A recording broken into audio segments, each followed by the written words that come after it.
Hello guys, तो कैसे हैं आप सभी लोग। मैं आ चुका हूँ एक न्यू इंटरेस्टिंग टॉपिक के साथ। आज मैं आपको बताने वाला हूँ लुगिज्म वर्स के बेस्ट गैंग्स क्रूज और उनके साथ साथ रैंक भी करेंगे। और हाँ, इसमें मैं क्लैंस को ऐड नहीं करने वाला हूँ क्योंकि वो पूरे फैमिली होते हैं जो कि जनरेशन से चलते आ रहे हैं। मेरे हिसाब से क्लैंस को ऐड करना ठीक नहीं रहेगा। बाकी हम इसे 4 मेजर क्रूज को इंक्लूड करेंगे और उनकी रैंकिंग भी करेंगे। एक तरीके से तुम इसको समझ लो, गैंग्स या फिर क्रूज, जो भी अभी के टाइम में तुम लोग इसको कहते हो। तो चलो वीडियो को स्टार्ट करते हैं बिना किसी टाइम वेस्ट करे। बर्न नकल्स सबसे पहले आते हैं अपने हीरो की गैंग बर्न नकल्स का लीडर है अपना वास्को, जो कि सबको पता ही होगा। बर्न नकल्स इतना नीचे इसलिए है क्योंकि इनकी गैंग में बस वास्को अकेला ही स्ट्रॉन्ग बंदा है, बाकी के मेंबर्स उतने स्ट्रॉन्ग नहीं है। और भाई, एक बंदे के स्ट्रॉन्ग होने से पूरी गैंग को ऊपर थोड़ी रख सकते हैं। उसके बाद में आता है हमारे गन का चहीता हॉस्टल। देखो, हॉस्टल के अंदर पोटेंशियल है, बट हॉस्टल में तुम लोग बेसिकली सिर्फ एली और वॉरेन को ही देखोगे जो कि एक्चुअली में स्ट्रॉन्ग है। बाकी मेंबर्स हाँ वो तो है ही नहीं, बस भगे हुए बच्चे हैं। और भाई, उनके लिए तो क्या ही कहूँ मैं, छोड़ो। अब बात करते हैं एली और वॉरेन के बारे में। वॉरेन के बारे में एक इंटरेस्टिंग बात है। वॉरेन वो पहला बंदा था जिसने सेकंड जनरेशन के अंदर सबसे पहले अपनी यूनिक स्किल को पाया था। मैनेजर किम ने जब वॉरेन को ट्रेनिंग दी थी तो उसने वॉरेन को पूरी तरह से बदल दिया था और वॉरेन ने अपनी खुद की यूनिक स्किल को बनाया था, जो कि हमने जेरी के सामने देखने को मिली थी।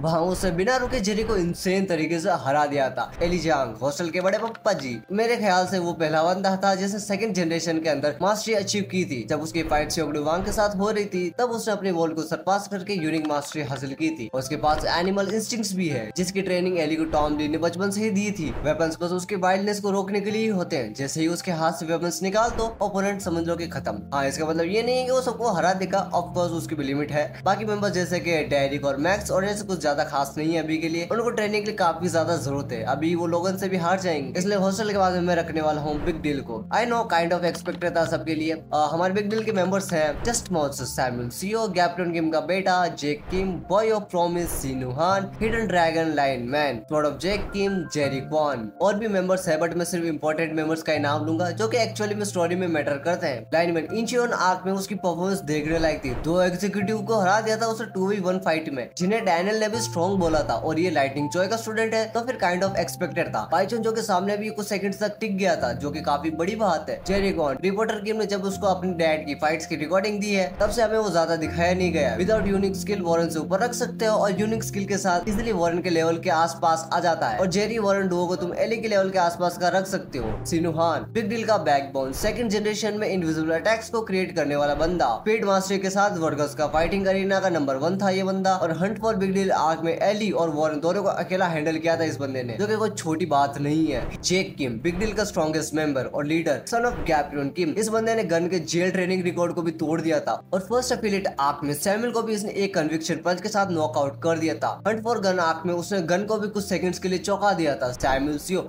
ऑनेस्टली फीट्स थोड़े आउटडेटेड है। 300 चैप्टर पहले उसने जॉन, ऑली और जैक को हराया था, बट अब वो लोग लाइक 200 गुना स्ट्रॉन्ग हो चुके हैं। स्टिल फोर्थ एफिलिएट आर्क में हीट मोर डैनियल के साथ इक्वल फाइट की थी इसने। और बिग डील का नंबर 2 इजीली है, पर जेक से ऊपर नहीं। गॉड डॉग, एक बंदा एक क्रू, फिर भी सबसे ज्यादा स्ट्रॉन्ग। हाँ, मैं बात कर रहा हूँ जॉन सियोंग की, जिस स्पीड के साथ जॉन ग्रो हुआ है, जो कि लिटरली अनबिलीवेबल है। थर्ड एफिलिएट आर्क में उसने बिग यूआई डैनियल के मूव्स को भी कॉपी किया था और उनको परफेक्टली यूज भी किया था उसको काउंटर करने के लिए। यूजिन तक भी कंफ्यूज हो गया था कि जॉन टॉम ली से भी स्ट्रॉन्ग है क्या। और जब इसकी फाइट इंजर्ड गन के साथ हुई थी तो जॉन ने गन को भी टेक डाउन कर दिया था। गन ने खुद बोला था कि जॉन के साथ फाइट करके उसे उतना ही मजा आया था जितना हॉस्टल आर्क में यूआई डैनियल से फाइट करने में आया था। और सबसे बड़ी बात, जॉन ने अपना खुद का पाथ क्रिएट किया है, जिस वजह से उसकी और गन की फाइट रिलेटिव या फिर इक्वल चलती रही थी। वर्कर्स, ये क्रू हॉस्टल और बिग डील दोनों का हंट कर चुका है। मेंबर्स मानदियोग, यूसियम और यूए और व्हाइट टाइगर जॉब सेंटर भी वर्कर्स के अंडर आता है। मतलब टॉम ली, मैनेजर किम और 0 जनरेशन के फाइटर्स भी इनडायरेक्टली इसके साथ ही है। मानदियोग, गन ने उसकी स्ट्रेंथ को अप्रिशिएट किया था। पैर टूटने के बाद भी उसने गन को इम्प्रेस कर दिया था। यूसियोंग ली, 0 ट्रेनिंग, सिर्फ टैलेंट और एक्सपीरियंस से वो बंदा इतना स्ट्रॉन्ग था